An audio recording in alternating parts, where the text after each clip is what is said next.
Doom 2016 is a game that came out in 2016, if you can believe it, and it was developed by id Software. It was a somewhat anticipated follow-up to the old Doom games, and promised to be more like the original two than the third one, which turned it into more of a horror game than an action title.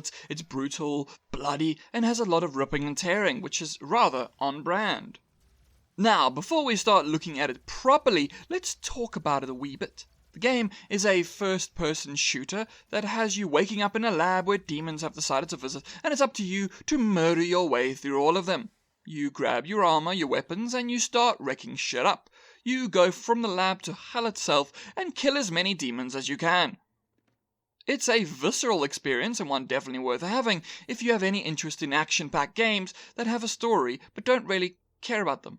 Hell's demons are invading. Isn't that enough of a story? And really, the main narrative comes through the protagonist's overall demeanor and animations. He's a superbly fleshed out character despite never speaking. And if you want more on that whole side of this, there's a Jim Sterling video linked below that discusses it. But that's enough of that. We're here to chat about what makes Doom 2016 such a great thing to play. So let's get to it. Regular attacks. You have regular attacks, I know, right? It's a revelation. But here's the thing about Doom's regular attacks. Sure, you have a bunch of guns, and each has a primary and a secondary attack. Actually, 2 secondary attacks you can toggle between. But it's those regular old secondary attacks that really make the magic happen. The guns themselves, when just pulling the regular trigger, are fantastic. The sound design, the animations on the gun itself as it recoils from each shot.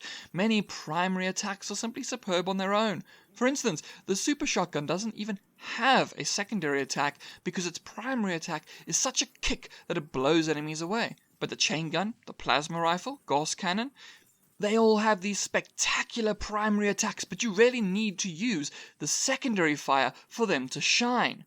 You see, while every gun fires great on its own, the secondary attacks add that additional flair.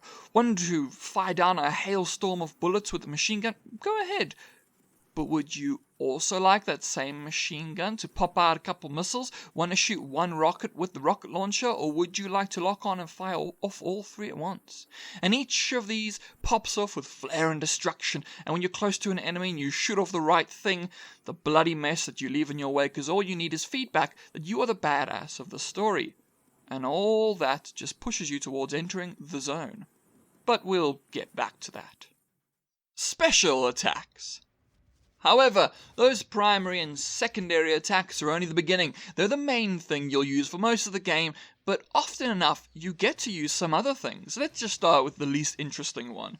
Grenades. Grenades are a rechargeable item, and this makes them all the more usable. In many games you save your explosives for when you really need them, but seeing as they just keep coming back in this game, why not just keep throwing them? Why not just throw them one after another?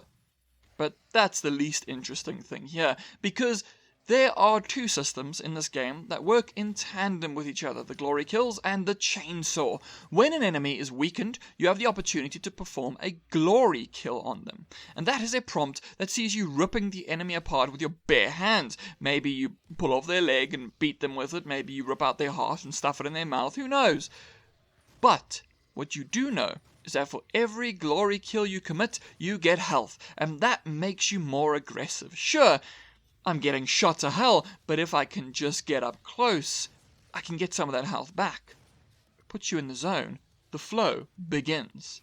And the chainsaw is similar. It's an instant kill weapon, provided you've got the fuel for it, and it will allow you to just carve up any enemy, aside from bosses, of course. And if the glory kills give you health, then what does the chainsaw get you?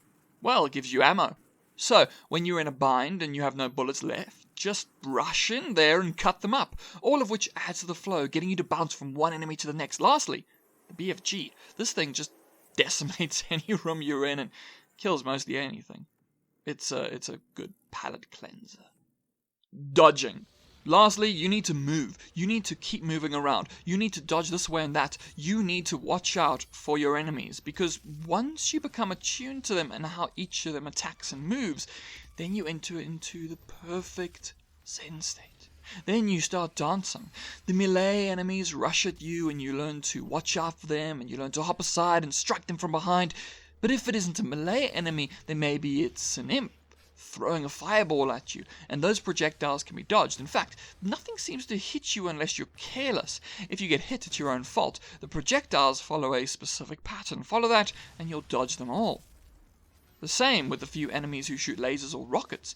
You watch out for them, and then dart off behind cover or leap out of the way. The enemy types are so distinct that you can instantly assess what you're up against as soon as you enter an arena. And that'll add to the choreography. So get out there, Doomslayer. Get out there and into some flow and dance. And that's it for Doom 2016.